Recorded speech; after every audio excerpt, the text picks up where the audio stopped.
así con todo el mundo.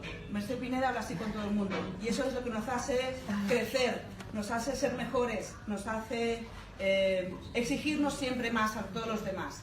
Para mí así es un honor trabajar con ella. Y digo es porque continúo trabajando y continuaremos. Exactamente. ¿Vale? Sigo. Yo puedo hablar. Me paras, Alfonso, ¿vale? ¿O no?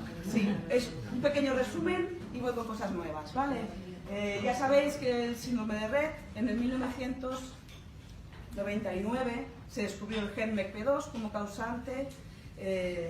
Mutaciones en este gen causaban el síndrome de Rett, ¿vale? Fueron muchos los equipos que trabajamos para conseguir detectar este gen y finalmente se detectó. Ya sabéis, como padres expertos, como médicos y demás, por si acaso no me deja nadie, hay mutaciones que son recurrentes, quiere decir que hay varias pacientes con la misma mutación, ¿vale? Si hay algún término que no se entiende, no sabéis de qué estoy hablando, por favor me paráis, porque si no es que no puede ser, tenemos que entendernos entre todos, ¿vale? Es un gen que se encuentra en el cromosoma X, abajo de todo, que es una región donde hay muchos genes y como es un gen en el cromosoma X, por eso decimos que está ligado al cromosoma X. ¿Eso qué quiere decir? Que hay muy poquitos niños que puedan tener mutaciones en este gen y que sobrevivan, porque es un inciso solo, ¿vale? Los niños tenéis un solo X y las niñas tenemos dos. Es un gen tan importante para la vida que si lo tenemos mutado y según qué mutación tenemos y no funciona, no sobreviven. Las mujeres tenemos la suerte de tener dos X. Entonces, si uno no funciona, hay el otro que hace la mitad de función, o más, o menos, ¿vale? Es por eso que casi todos los pacientes son niñas, ¿vale? Digo casi todos, hay niños, ¿vale? Sí. En el 2004 se detectó otro gen que también está relacionado con síndrome de Rett, pero ya en las formas atípicas. Este es el gen CDKL5 y es un gen que está relacionado sobre todo con epilepsia y una epilepsia precoz y de difícil tratamiento, ¿vale? Un inciso también, cuando estábamos intentando descubrir dónde se encontraba el gen responsable del Rett, había dos zonas posibles. Había esta región de aquí, donde se encontró el gen MP2, y esta región de aquí, donde se encontró el CDKL5. Es decir, que los dos causaban la misma enfermedad, ¿de acuerdo? Y habían grupos que buscaban por una región y habían grupos que buscábamos por otra. ¿Sí? Sigo.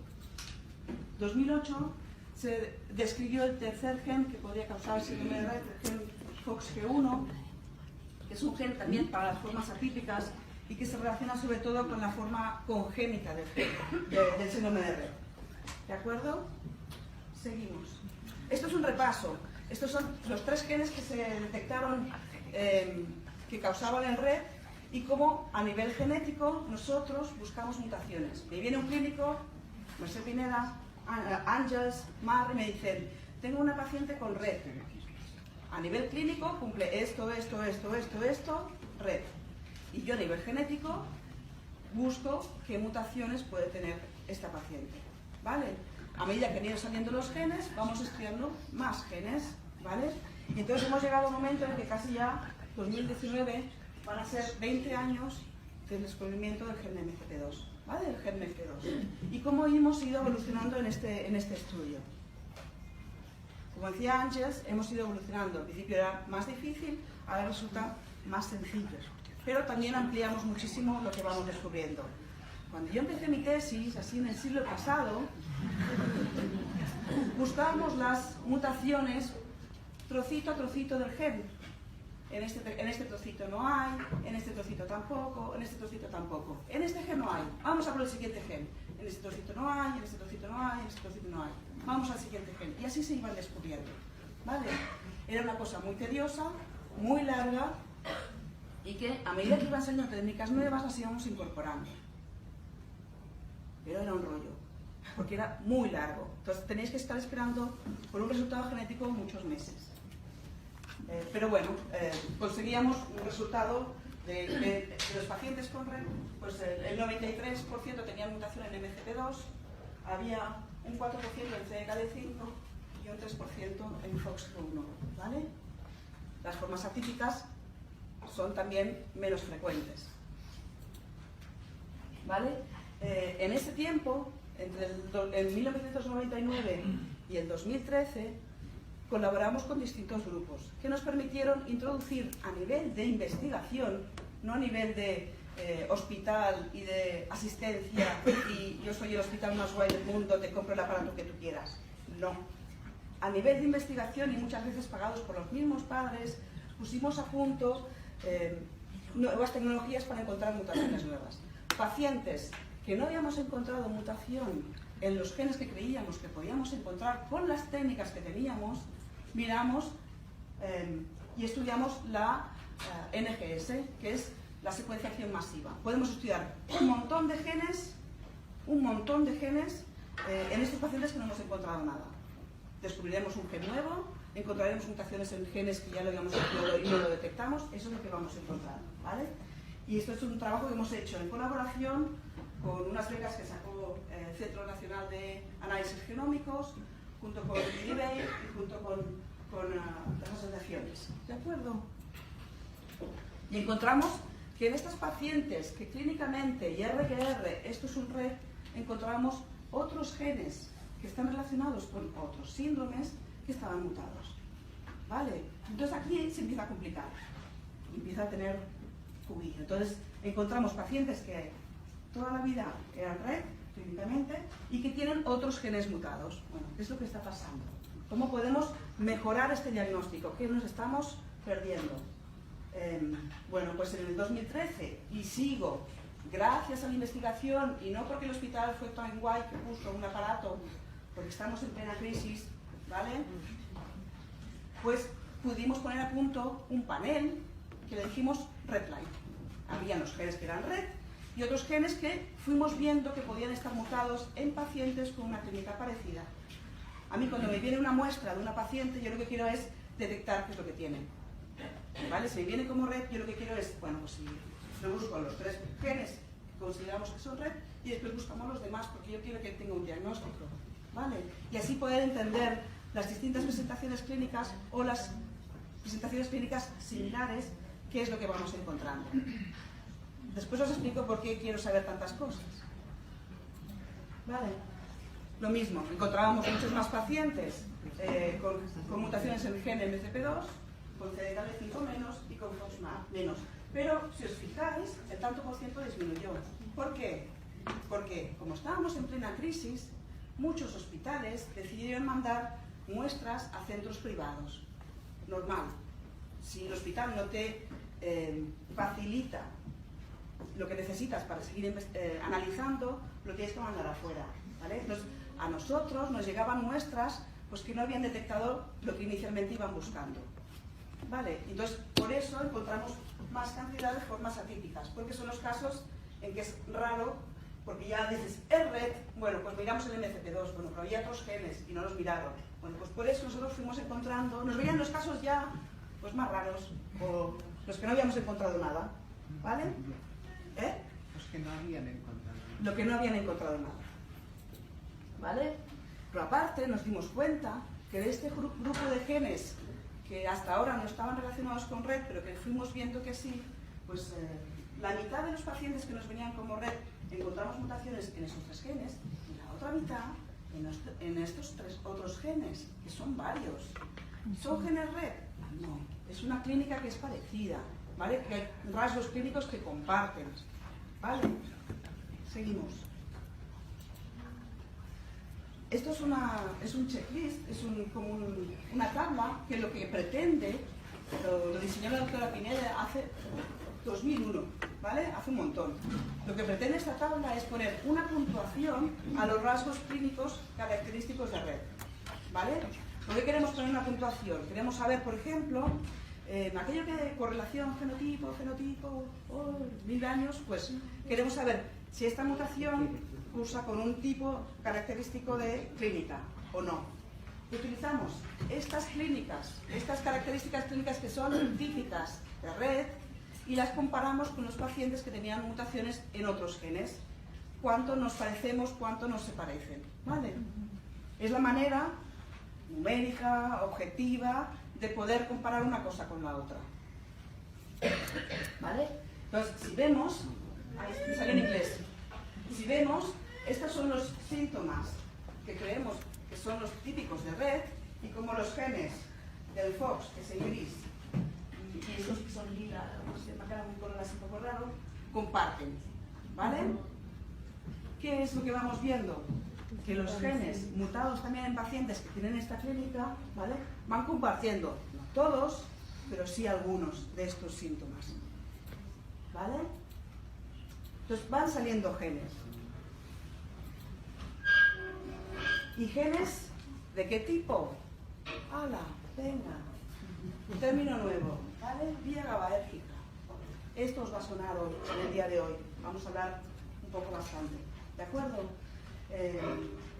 Si damos un paso atrás de lo que estamos encontrando y no nos quedamos solo con MCP2, CDKL5 y FOX y miramos dónde están estos genes que estamos encontrando y qué es lo que están haciendo, vemos que hay una vía de genes, uno que va atrás de otro, este que controla este controla aquel, este controla aquel, que es la vía que estábamos viendo que estos genes están mutados, ¿vale? Os lo voy a explicar con más detenimiento, quedaros con estos nombres, ¿de acuerdo? A medida que, bueno, aquí tengo que decir, ya que he tirado pestes del hospital porque no nos compraba el aparato que queríamos, en 2017 nos compró el aparato que queríamos, gracias a una donación, pero compró el aparato. Este aparato nos permite hacer secuenciación masiva y nos permite mirar un montón de genes.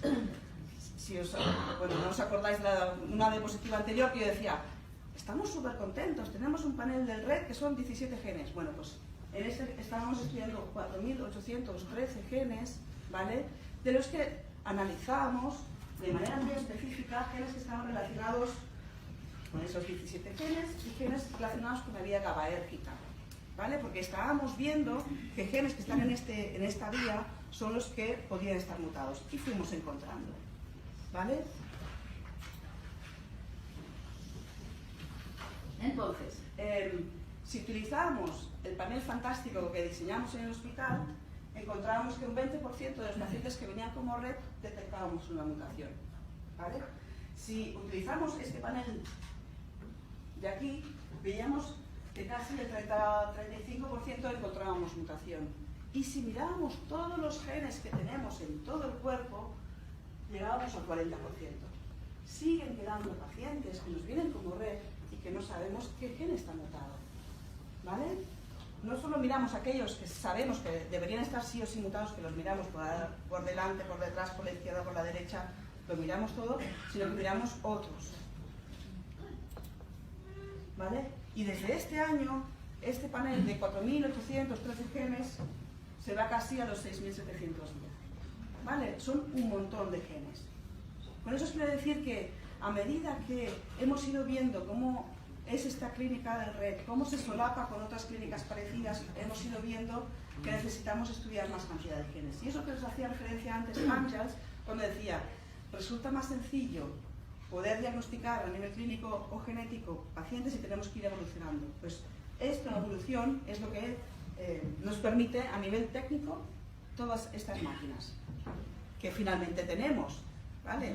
Que si no el hospital me va a decir, ¿tú qué? Vale, entonces, 3 pinceladas de genes que hemos encontrado con varias pacientes con síndrome de Rett mutados, ¿vale? Este es uno de aquí, que sobre todo está relacionado con la epilepsia, ¿vale? Y que también puede ir acompañado pues, de retraso psicomotor, retraso mental, hipotonía o microcefalia. Son genes que se van repitiendo, es decir, pacientes con diagnóstico clínico de Rett, resulta que tenemos mutaciones en este gen, ¿vale? O en este otro. Le he ido poniendo por mutaciones encontradas en pacientes. El primero que encontramos con más mutaciones es el anterior, este de aquí es otro, y si os fijáis en esta foto, pues no tiene ni dismorfias faciales, tiene unas estereotipias. Cuando son más mayores, sí que la cara es un poquito más distinta. Pero al principio no es tan distinto al Rett. Genes, sobre todo relacionados con epilepsia, son los que más encontramos, porque es el síntoma que es muy devastador para estas pacientes. ¿Vale? Lo mismo, son todos genes y son genes que no están en el cromosoma X, es decir, que tanto hay niñas como hay niños. ¿Vale? Entonces hay genes que tienen, pues se van solapando. No me voy a poner a explicar cada una de las cosas, pero se van solapando. Los síntomas se solapan unos a otros, ¿vale? Mi idea no es explicarte este gen en concreto, ¿vale?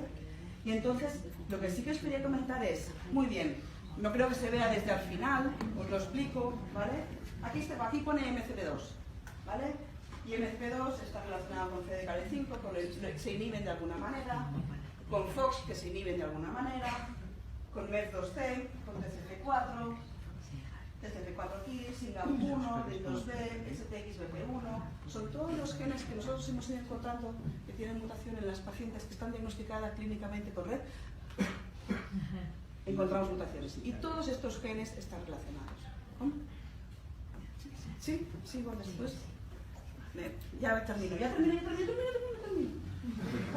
¿Vale? ¿Qué hemos ido viendo entonces?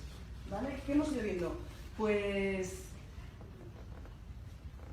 que MECP2 en concreto, sabíamos que estaba implicado en la maduración neuronal, pero creemos que está más implicado con la función que con la formación de neuronas. ¿Vale? Esta vía GABAérgica, si nos ponemos a mirar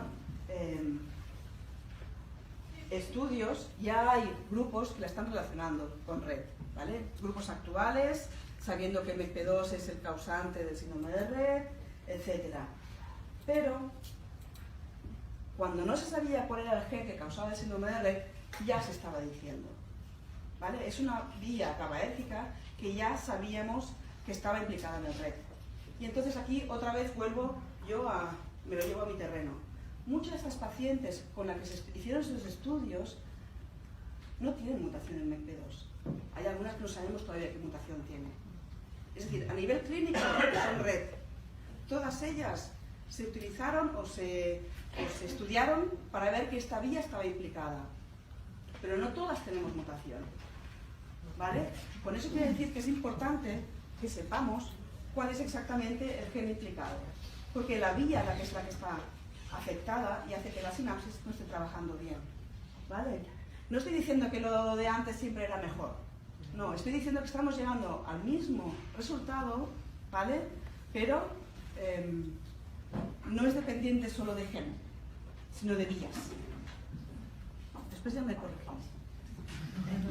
¿Vale? Me he puesto en diapositiva para recordar dos cosas. Que necesitamos ampliar a nivel genético cuáles son los genes que pueden estar mutados, precisamente por lo que os acabo de contar. ¿Vale? Y a medida que íbamos ampliando las técnicas a utilizar, encontrábamos más genes implicados.